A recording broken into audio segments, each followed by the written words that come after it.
What happens when a member of the royal family believes they can steamroll over one of America's most respected morning show hosts? In just 42 seconds, Prince Harry's entitled outburst would turn a routine interview into television chaos, revealing a side of royalty that shocked millions of viewers and left Savannah Guthrie fighting to maintain control of her own show. The Today Show studio felt different that morning. The usual pre-interview energy had an edge to it, something the crew couldn't quite put their finger on. Savannah Guthrie sat across from Prince Harry, her professional smile masking the growing tension she could sense building between them. What started as a standard promotional interview was about to become one of the most explosive moments in morning television history. "So, Prince Harry, your new book really dives into some personal territory," Savannah began, her voice warm but probing. "You write quite extensively about your relationship with the media. How do you reconcile promoting this book while simultaneously criticizing the very outlets that help you reach your audience?" Harry shifted in his chair, his jaw tightening slightly. "Well, Savannah, I think that's a rather simplistic way to look at it. The media has done tremendous damage to my family, and I have every right to speak my truth about that experience." "Of course you do," Savannah replied smoothly. "But some critics have pointed out that you've signed multi-million-dollar deals with streaming services and publishers while maintaining that you want privacy. How do you address that apparent contradiction?" The prince's eyes flashed with irritation. "I wouldn't expect someone in your position to understand the complexities of what my family has endured. You sit here in your comfortable studio, asking loaded questions without any real understanding of the situation." Savannah's eyebrows rose slightly, but her professionalism never wavered. "Prince Harry, I'm simply asking questions that our viewers want answered. That's my job as a journalist." "Your job?" Harry scoffed, leaning forward aggressively. "Seems to be perpetuating the same tired narratives that have followed my family for decades. You people in the American media think you can just poke and prod at us like we're some kind of entertainment." "I think our viewers would disagree with that characterization," Savannah responded calmly. "We're having a conversation about your book, which you chose to write and promote. These aren't ambush questions, Prince Harry." Harry's voice began to rise. "Don't patronize me, Savannah. You have no idea what it's like to have your entire life scrutinized, to have people like you making judgments about choices you've never had to make." "You're absolutely right," Savannah acknowledged. "I haven't lived your life, but I have interviewed countless public figures who faced intense scrutiny, and most of them managed to discuss their experiences without attacking the interviewer." "Are you comparing me to other guests?" Harry demanded, his composure completely dissolving. "Do you know who you're talking to? I am a Prince of England, and I will not sit here and be lectured by some morning show host about how I should conduct myself." The studio fell silent. Crew members exchanged shocked glances as Savannah maintained her composure with remarkable grace. "Prince Harry, I understand you're passionate about this topic, but we're having a professional conversation here. There's no need for personal attacks." Harry stood up abruptly, his microphone pack nearly pulling him back down. "Personal attacks? You've been attacking me since I sat down. This is exactly the kind of biased journalism that drove my wife and me out of England in the first place." "I've asked you about your book and your public statements," Savannah replied evenly, remaining seated. "If you feel that discussing your own words constitutes an attack, perhaps we should take a different approach." "There's no different approach with you people," Harry snapped. "You're all the same. You pretend to be fair and balanced, but you're just vultures circling around waiting for your next meal." Savannah's patience was clearly being tested, but she continued to handle the situation with remarkable professionalism. "Prince Harry, I'm going to ask you to take a seat so we can finish this conversation respectfully." "Respectfully?" Harry laughed bitterly. "You want to talk about respect? You invited me here under false pretenses, pretending this would be a fair interview, and instead you've ambushed me with gotcha questions designed to make me look bad. Every question I've asked you today was submitted to your team in advance," Savannah stated firmly. "Your publicist approved this line of questioning yesterday." Harry's face reddened. "I don't care what my publicist said. I'm not going to sit here and be disrespected by someone who doesn't understand the first thing about service, sacrifice, or what it means to be born into responsibility." The condescension in his voice was unmistakable, and for the first time, Savannah's professional mask slipped just slightly. "Prince Harry, I've been a journalist for over 20 years. I've covered wars, natural disasters, and presidential elections. I understand service and responsibility quite well." "Oh, please," Harry dismissed her with a wave of his hand. "Reading from a teleprompter in a studio is hardly comparable to the kind of service my family provides to the Commonwealth." Savannah's voice remained steady, but there was steel in it now. I'm not comparing my job to yours, Prince Harry. I'm simply doing my job, which is to ask you questions about the book you wrote and the claims you've made publicly. And I'm telling you that your questions are biased, unfair, and designed to make me look bad, Harry shot back. This is exactly why the relationship between the royals and the media is so toxic. The relationship seems pretty toxic right here in this studio right now, Savannah observed quietly. Harry's eyes widened in disbelief. Are you seriously going to sit there and blame me for your hostile line of questioning? This is unbelievable. You people are impossible. Prince Harry, I'm going to ask you one more time to please take your seat so we can continue this conversation professionally. No, Harry declared defiantly. I'm not going to sit here and be treated like some celebrity promoting a movie. I am royalty, and I deserve to be treated with the respect that my position commands. The entitlement in his voice was staggering, and everyone in the studio could feel it. Savannah looked directly into the camera. We're going to take a quick break. When we come back, we'll have more of our conversation with Prince Harry. But as the cameras cut away, Harry was already removing his microphone. I'm done with this charade, Harry announced loudly, throwing his microphone pack onto the chair behind him. The small device hit the leather cushion with a dull thud that seemed to echo through the suddenly silent studio. You can edit this however you want, but I will not be made a fool of by some American television host who thinks she can treat me like any other guest. Savannah remained seated, her hands folded calmly in her lap as she watched Harry's meltdown continue. Prince Harry, we're in a commercial break. Why don't you take a moment to collect yourself, and we can start fresh when we come back? Start fresh? Harry's voice cracked with indignation. There's nothing fresh about this ambush. You brought me here to humiliate me, and now you want me to pretend like nothing happened? The floor director approached cautiously, holding up 2 fingers to indicate they had 2 minutes left in the commercial break. Savannah nodded professionally while keeping her attention on Harry, who was now pacing behind his chair like a caged animal. Nobody brought you here to humiliate you, Savannah said with remarkable patience. You're here to promote your book. That's literally why your team reached out to us. My team, Harry muttered bitterly, my team doesn't understand what it's like to be constantly under attack. They think any publicity is good publicity, but they don't have to sit here and be grilled by someone who's clearly made up her mind about me before I even walk through the door. Savannah's producer appeared at the edge of the set, making subtle hand gestures toward the prince. The message was clear. Get him back in his chair, or they would have to cut the segment entirely. Prince Harry, I haven't made up my mind about anything, Savannah explained calmly. I've asked you about things you wrote in your own book. If you don't want to discuss those topics, we can certainly move on to something else. Everything is a trap with you people, Harry snapped, whirling around to face her. You ask me about the book, but you phrase it in a way that makes me sound hypocritical. You ask me about my family, but you're really trying to get me to say something controversial that you can use as a soundbite. It's all manipulation. The floor director was now holding up 1 finger. 30 seconds until they were back on air. We need you back in your seat, Prince Harry, Savannah said gently but firmly. Our viewers are expecting to see the rest of this interview. Your viewers? Harry scoffed. Your viewers are probably loving this. They tune in to see me get torn apart by the American media machine. Well, they're going to be disappointed because I refuse to play along. 20 seconds. Prince Harry, please, Savannah tried once more. Let's finish this conversation professionally.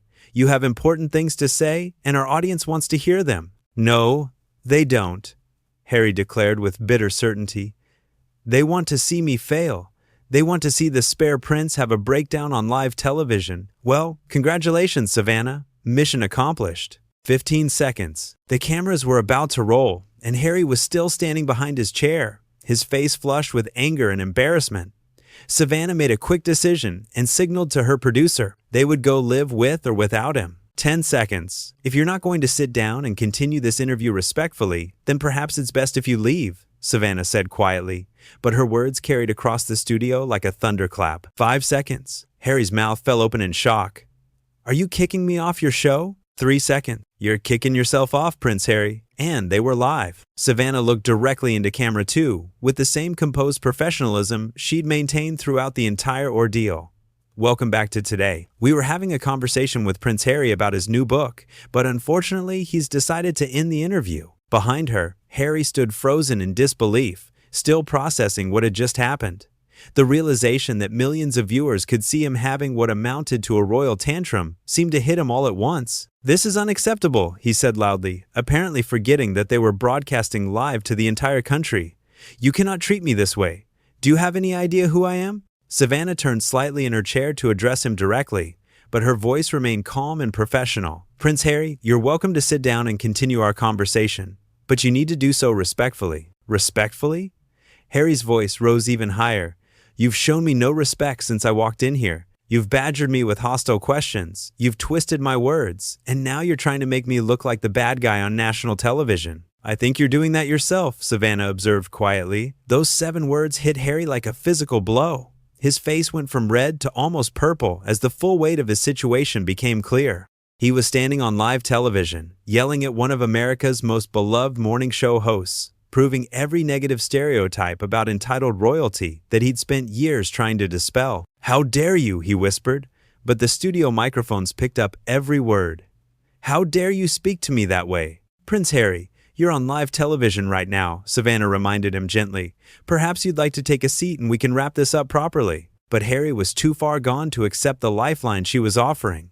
"I don't need to take anything from you. I don't need to sit where you tell me to sit, or answer your biased questions, or pretend that this interview is anything other than a setup from the beginning." "What was it set up for?" Savannah asked, genuinely curious now. "To make me look bad," Harry exploded. "To get me to say something stupid or lose my temper so you could have your viral moment." "Well, congratulations, Savannah. You got what you wanted." Savannah shook her head slowly.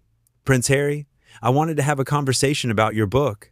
That's all this was ever supposed to be." "Your questions were designed to provoke me," Harry insisted. "Every single one of them was a trap." "They were questions about things you wrote," Savannah replied patiently. "If discussing your own words feels like a trap, maybe you should ask yourself why that island." That observation seemed to hit Harry even harder than her previous comment. For a moment, he stood there speechless, his mouth opening and closing like a fish out of water. The studio was so quiet that the hum of the air conditioning seemed deafening. Finally, Harry found his voice again. "I don't have to stand here and be psychoanalyzed by a morning show host?" "You don't have to stand there at all," Savannah pointed out reasonably. "You could sit down or you could leave. Those are your options." "Fine," Harry said through gritted teeth. "I'll leave. But this isn't over, Savannah. The world is going to see exactly what kind of person you really are." "They already are," Savannah replied calmly. Harry's face contorted with rage at Savannah's calm response. The implication that the world was already seeing what kind of person He was, not her, hit him like a sledgehammer.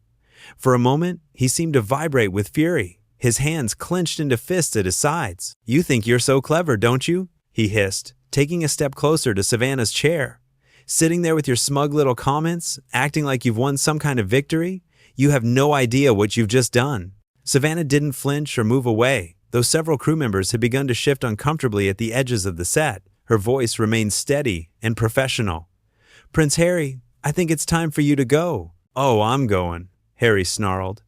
"But not because you told me to. I'm leaving because I refuse to waste another second of my time with someone who clearly has no respect for the institution I represent or the sacrifices my family has made for the world." "What sacrifices are you making right now?" Savannah asked quietly. The question stopped. Harry cold. He stared at her with his mouth slightly open, apparently unable to process what she just asked him. "What did you say?" "I asked what sacrifices you're making right now," Savannah repeated calmly.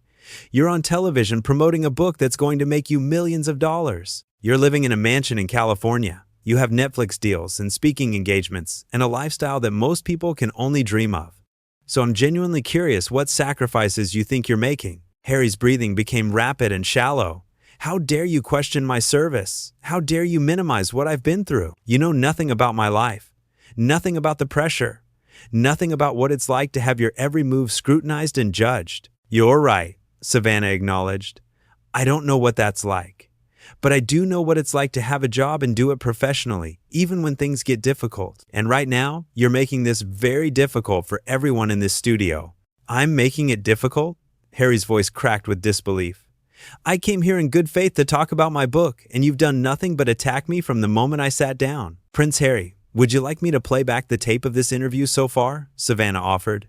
"Because I think our viewers might have a different perspective on who's been attacking whom." "Go ahead," Harry challenged recklessly. "Play it back. Let everyone see how you ambushed me with your gotcha journalism and your loaded questions." Savannah looked directly into the camera. "We'll certainly make the full interview available on our website so viewers can judge for themselves." The color drained from Harry's face as he realized what he'd just agreed to, having his meltdown preserved forever online, available for anyone to watch and analyze. clearly wasn't what he'd intended when he'd issued his challenge. You can't just, he stammered, his earlier bravado completely evaporating. Can't what? Savannah asked innocently. You just asked me to show everyone what happened. That's exactly what we'll do. Harry looked around the studio wildly, as if searching for someone to rescue him from the hole he'd dug for himself. But the crew members were all looking away, unwilling to meet his desperate gaze. His own handlers were nowhere to be seen, probably hiding in the green room and hoping this nightmare would end soon. This is entrapment, he said weakly. You're trying to destroy me, Prince Harry. You're destroying yourself, Savannah replied with devastating simplicity. I'm just sitting here asking you questions about your book. Stop saying that, Harry exploded again. Stop pretending like this is normal. Stop acting like you haven't been trying to make me look bad from the beginning. How am I making you look bad? Savannah asked genuinely. What specifically have I done to make you look bad? Harry opened his mouth to answer, then closed it again. He stood there for several long seconds, his face cycling through various expressions as he tried to come up with a concrete example of Savannah's supposed bias. Your questions were, he started, then stopped. The way you phrase things. How did I phrase things? Savannah pressed gently. Give me one specific example of a question I asked that was unfair. Harry's silence stretched on and on. The studio was so quiet that the distant sounds of the city outside could be heard through the supposedly soundproof walls. Finally, he threw his hands up in frustration. I don't have to justify myself to you, he declared, though his voice lacked the conviction it had held earlier. I don't have to stand here and be interrogated by someone who's clearly biased against me. What am I biased against? Savannah asked. Your book? Your family? Your choices? What specifically do you think I'm biased against? Everything, Harry shouted, his composure completely shattered now. You're biased against everything I represent, everything I stand for, everything I've tried to build since I left England. What do you stand for? Savannah asked quietly. It was perhaps the most devastating question she could have asked. Harry stood there, mouth agape, clearly having no ready answer. What did he stand for? His book was largely a series of complaints about his family and the media. His public appearances were mostly about his grievances and his victimhood. His charitable work, while real, had been overshadowed by his constant need to relitigate old wounds and settle scores. I stand for, he began, then trailed off. I stand for truth, for holding people accountable, for making sure that what happened to my mother doesn't happen to anyone else. That's admirable, Savannah said sincerely. So why are you so angry at me for asking you to be accountable for your own words? The question hung in the air like a sword. Harry stared at her with a mixture of rage and dawning horror as he realized that she'd just used his own rhetoric against him. He'd talked about accountability, and she was holding him accountable. He'd talked about truth, and she was asking him to tell the truth about his contradictions. You're twisting my words, he said desperately. I'm using your words, Savannah corrected. You said you stand for accountability. I'm asking you to be accountable. You said you stand for truth. I'm asking you to be truthful about the contradictions in your public statements. Harry looked around the studio one more time, seeking an escape route that didn't exist. He was trapped by his own behavior, his own words, his own entitled expectations. The professional, patient woman sitting across from him had simply held up a mirror, and he didn't like what he saw reflected there. This interview is over, he announced, though he'd already said that several times. It's been over for 10 minutes, Savannah observed. You just haven't left yet. With that final, gentle observation, Harry finally seemed to deflate completely. The fight went out of him all at once, leaving him looking small and petulant rather than royal and dignified. Without another word, he turned and stalked off the set, his expensive shoes clicking loudly against the studio floor. Savannah watched him go, then turned back to the camera with the same professional composure she'd maintained throughout the entire ordeal. We'll be right back after this break, she said calmly, as if nothing unusual had happened at all.